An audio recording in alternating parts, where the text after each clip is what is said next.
सन्माननीय शिवसेना पक्षप्रमुख उद्धव ठाकरे, महाराष्ट्र नवनिर्माण सेनेचे अध्यक्ष राजसाहेब ठाकरे, व्यासपीठावरील सर्व शिवसेना, महाराष्ट्र नवनिर्माण सेना, राष्ट्रवादी काँग्रेसचे नेते आणि या सभेला जमलेले सर्व निष्ठावान ठाणेकर बंधू आणि भगिनी, निष्ठावान या शब्दावर किती टाळ्या पडल्या पहा. कारण ठाण्यातली लढाई जी आहे, ती निष्ठावान विरुद्ध बेईमान अशी आहे. आणि आजही ठाण्यामध्ये जे बाळासाहेबांनी निष्ठेचं बीज पेरलं ते तसंच्या तसं मला दिसत आहे. काल शिवतीर्थावर आतापर्यंतची महाराष्ट्राच्या इतिहासातली सगळ्यात विराट सभा झाली. त्या सभेत उद्धव साहेबांनी आणि राजसाहेबांनी जे तडाखे दिले त्या धक्क्यातून मिंधे फडणवीस अद्याप सावरलेले नाही. आणि आज जी ठाण्यातली सभा आहे, या ठाण्याला महत्त्व आहे. मुंबईच्या आधी जर शिवसेनेला किंवा बाळासाहेब ठाकरेंना जर कोणी सत्ता दिली असेल तर ती या ठाण्याने दिलेली आहे. त्या ठाण्याला परंपरा आहे. हे सांगतात, काही लोक विचारतात की पहा, फडणवीसांनी 100 सभा घेतात. मिंदे हेलिकॉप्टर घेऊन मुंबई ठाणे, ठाण्यातल्या ठाण्यात फिरतात आणि तुमची फक्त एकच सभा होते या ठाण्यामध्ये. मी त्यांना सांगू इच्छितो, ठाकरे बंधूंना 1760 सभा घेण्याची गरज नाही. एक सभा पुरेशी आहे. जसं तुम्ही म्हणता ना, एक मोदी सब पर भारी. क्या सब पर भारी? आमच्याकडे 2 आहेत आता. सो सोनार की और 2 लोहार की. ठाणेकर, तुमच्यावरती फार मोठी जबाबदारी येऊन पडलेली आहे. महाराष्ट्राला आपल्याला दाखवायचं आहे लोकसभेला काय झालं, विधानसभेला काय झालं, कसे घोटाळे केले आणि विजय प्राप्त केला ते सोडून द्या. पण ठाण्याच्या महानगरपालिकेवर ठाकरे बंधूंचा, शिवसेना मनसेचा भगवा फडकवण्याची जबाबदारी ही ठाणेकरांवर आहे.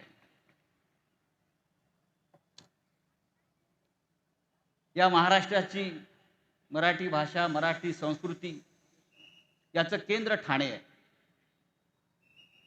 पण मला आश्चर्य वाटतं, राज्याचे मुख्यमंत्री देवेंद्र फडणवीस यांना कोणीतरी सांगायला पाहिजे की या राज्याची भाषा मराठी आहे. काय 2 दिवसापूर्वी ते वसई विरारला होते महानगरपालिकेच्या प्रचाराला. आम्ही असं मानतो की वसई विरार हा मराठी मुलूक आहे, पण आपल्या मुख्यमंत्र्यांनी तिथे हिंदीमध्ये भाषण केलं. वसई विरारची भाषा हिंदी कधी झाली? कशा करता हिंदीमध्ये बोलताय? हिंदीला विरोध नाही, पण वसई विरार जो मराठी मुलूक आहे, चिमाजी आप्पापासून पेशव्यांच्या, तिकडे तुम्ही मराठी ऐवजी दुसऱ्या भाषेचा वापर करता. म्हणजे तुम्ही एक भाग या महाराष्ट्राचा, मुंबईच्या आसपासचा हा कोणाला तरी आंदण देत आहे. ही लढाई जशी मराठी माणसाची, मराठी भाषेची आहे, तशी महाराष्ट्राच्या अखंडतेची आहे. आजच्या सभेला मी मगाशी गमतीने म्हणालो उद्धव साहेबांना, राज साहेबांना, आजच्या सभेचं अध्यक्षस्थान हे गणेश नाईकांना द्यायला पाहिजे होतं.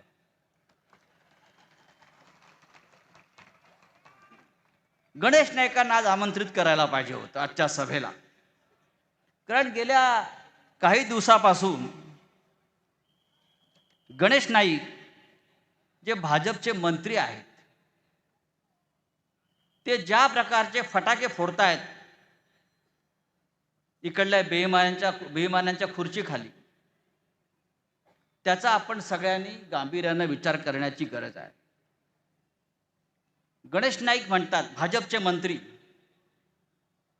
मला माझ्या श्रेष्ठीने परवानगी दिली तर नवी मुंबईत मी एकनाथ शिंदेचा टांगा पलटी करीन आणि त्याचे घोडे फरार नाही ते बेपत्ता करीन. हे कोण म्हणताय? तर फडणवीसांच्या कॅबिनेटमध्ये भाजपचे एक वरिष्ठ मंत्री म्हणतात. माझं गणेश नाईकांना आव्हान आहे, आपण सुरुवात केलेलीच आहे भ्रष्टाचाराविरुद्ध लढण्याची. भ्रष्टाचारांचा आणि बेईमानांचा टांगा पलटी करायला कोणत्याही हायकमांडची गरज लागत नाही. हा विषय महाराष्ट्राच्या हिताचा आहे. तुम्ही नवी मुंबईत टांगा पलटी करा, मुंबई ठाण्यामध्ये उद्धव साहेब आणि राजसाहेब त्याचा टांगा पलटी करतील.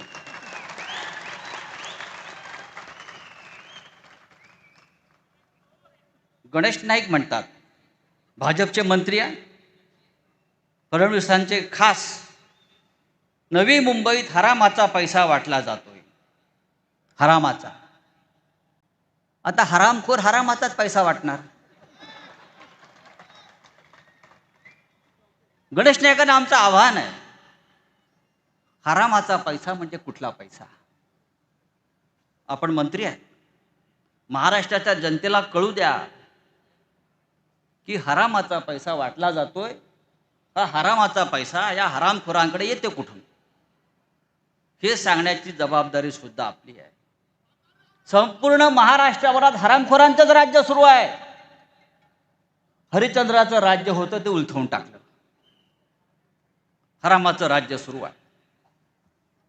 मित्रांनो, या राज्याचा एक मंत्री ठाण्याच्या पालकमंत्र्याच्या मिंधेचा रोज वस्त्रहरण करतो आहे आणि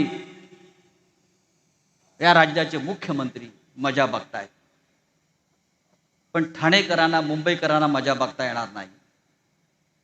त्यांना आपलं कर्तव्य बजावावं लागेल. थापा मारतात. किती थापा मारायच्या? जर थापेबाजीमध्ये एखादा नोबेल पुरस्कार असेल तर तो देवेंद्र फडणवीस आणि एकनाथ शिंदेला विभागून दिला पाहिजे. आणि नुसता विभागून देता कामा नये, तर त्यांच्या थापेबाजीचा संपूर्ण अहवाल चव्हाट्यावर आणला पाहिजे. दुसरे आमचे मंत्री अजित पवार, हे मी आज शांतपणे भाषण करतो आहे. मला शांतपणे थोडक्यात काही गोष्टी सांगायच्या आहेत. अजित पवार या राज्याचे उपमुख्यमंत्री, त्यांनी काय सांगितलं? भारतीय जनता पक्ष हा राक्षस आहे. हे आम्ही म्हणत नाही. आम्ही म्हटलो ते त्यांचे प्रवक्ते आमच्यावर तुटून पडतात. पण अजित पवार, तुमच्या मंत्रिमंडळातला एक उपमुख्यमंत्री, सांगतो आहे की भारतीय जनता पक्ष हा राक्षस आहे आणि भाजपची राक्षसी भूक मला पाहवत नाही. भाजपला सत्तेची मस्ती आणि माज आणि नशा आली आहे. माज हा शब्द अजित पवारांचा आहे. आता हा माज उतरवायला उद्धव आणि राज आहेत. आपण त्यांच्या पाठीशी उभं राहिलं पाहिजे. माज उतरवण्याचं जे हत्यार आहे, जे औषध आहे, ते राज आणि उद्धव साहेबांकडे आहे. सध्या एक जाहिरात वृत्तपत्रामध्ये पाहायला मिळते, चोरलेल्या धनुष्यबाणाची. एक जाहिरात कशी आहे? जगणं झालंय छान कारण धनुष्यबाण चोरलेला तसं नसून जगणं झालंय छान, कारण तुम्ही चोरलाय आमचा धनुष्यबाण. हा धनुष्यबाण फार काळ तुमच्याकडे राहणार नाही. बाळासाहेबांचं पुण्य फार मोठं आहे. त्यांचा देवारातला धनुष्यबाण ज्याने चोरला तो अमितशाही राजकारणात टिकणार नाही आणि हा मिंदे सुद्धा राजकारणात टिकणार नाही. बेईमान आणि गद्दारांना इथे स्थान नाहीये आणि त्यात ते ठाणा हे लक्षात घ्या. मी शेवटचे एकच सांगेन की हा महाराष्ट्र छत्रपती शिवाजी महाराजांचा आहे. इथे निष्ठेला किंमत आहे. इथे कोणत्याही प्रकारच्या गद्दारीला स्थान मिळणार नाही. आज जे गद्दार महाराष्ट्राच्या सत्तेत आहेत, ठाण्यात आहेत, त्यांना विचारलं पाहिजे, ठाण्यातच प्रश्न विचारला पाहिजे. तुम्ही आमच्यावर आरोप करता ना, मुंबई महापालिका, अमुक महानगरपालिका. ठाण्याची महानगरपालिका खड्ड्यात कोणी घातली? सगळ्यात जास्त टेंडरबाजी आणि कमिशनबाजी कुठे झाली असेल महाराष्ट्रात, तर ती या ठाण्याच्या महानगरपालिकेत झालेली आहे. आणि त्याला जबाबदार कोण आहेत? तर ही ती गुंडांची आणि माफियांची टोळी जी या महाराष्ट्रात सत्तेवर बसलेली आहे. या अलिबाबा चाळीत चोरला, आता घरी बसवा. नुसता समोरून घोषणा देऊ नका. या महाराष्ट्रामध्ये उद्धव साहेब आणि राज साहेब यांच्या एकत्र येण्याने एक नवीन पर्व सुरू झालेलं आहे. हे पर्व वादळी आहे. एक वादळ निर्माण झालेलं आहे आणि त्या वादळाचे आपण साक्षीदार आहोत. हे वादळ नुसतं घोंगावत नाही आहे, तर हे वादळ तडाखे देत आहे. काल संभाजीनगरला हे महाशय होते, ठाण्यातले उद्धव साहेब. काल संभाजीनगरला, परवा हे महाशय संभाजीनगरला प्रचाराला गेले आणि त्यांचं स्लिप ऑफ टंग झालं. काय टंग ऑफ स्लिप काय म्हणता तुम्ही, ते स्लिप ऑफ टंग झालं. काय बोलले? कालपर्यंत हे महाशय असं म्हणत होते की माननीय उद्धव ठाकरे यांचं सरकार हे बाळासाहेबांच्या विचारापासून दूर गेल्यामुळे आम्ही सत्तेतून बाहेर पडलो. पण त्यांचं कालचं भाषण ऐका. ते असं म्हणतायत कालच्या भाषणात, 2022 साली आम्ही बाळासाहेब ठाकरेंच्या विचारांचं सरकार, त्याचं तख्तापलट केलं. बाळासाहेब ठाकरेंच्या विचारांचं सरकार हा त्यांचा शब्द आहे परवाच्या भाषणामध्ये. पहा तुम्ही, बाळासाहेब ठाकरेंच्या विचारांच्या सरकारचा आम्ही टांगापलटी केला. याला टांग्याची फार आवड आहे. आपलं सरकार आहे तेव्हा याला टांग्याला जुंपलं पाहिजे. बाळासाहेब ठाकरेंच्या विचारांचं सरकारचा आम्ही तख्तापलट केला म्हणतो आणि हे बाळासाहेबांच्या विचारांचे वारसदार स्वतःला मानतात. यांच्या जीवात झडत कशा नाहीत अशा प्रकारची वक्तव्य करण्यासाठी. तुमचा संपूर्ण नायनाट इकडली जनता करेल. एक प्रश्न नेहमी विचारला जातो आता अलीकडे मुलाखतीमध्ये, उद्धव आणि राजसाहेब एकत्र तर आले, पण ही त्यांची युती किती काळ टिकणार? तुम्हाला संपूर्ण जमिनीत गाडेपर्यंत. तुमचा संपूर्ण नायनाट करून महाराष्ट्रामध्ये एक नवीन पर्व सुरू करेपर्यंत आम्ही एकत्र आहोत आणि शेवटपर्यंत एकत्र राहू. आपण अशीच साथ आणि समर्थन द्या. यांचा टांगा पलटी झाल्याशिवाय राहणार नाही. जय हिंद, जय महाराष्ट्र.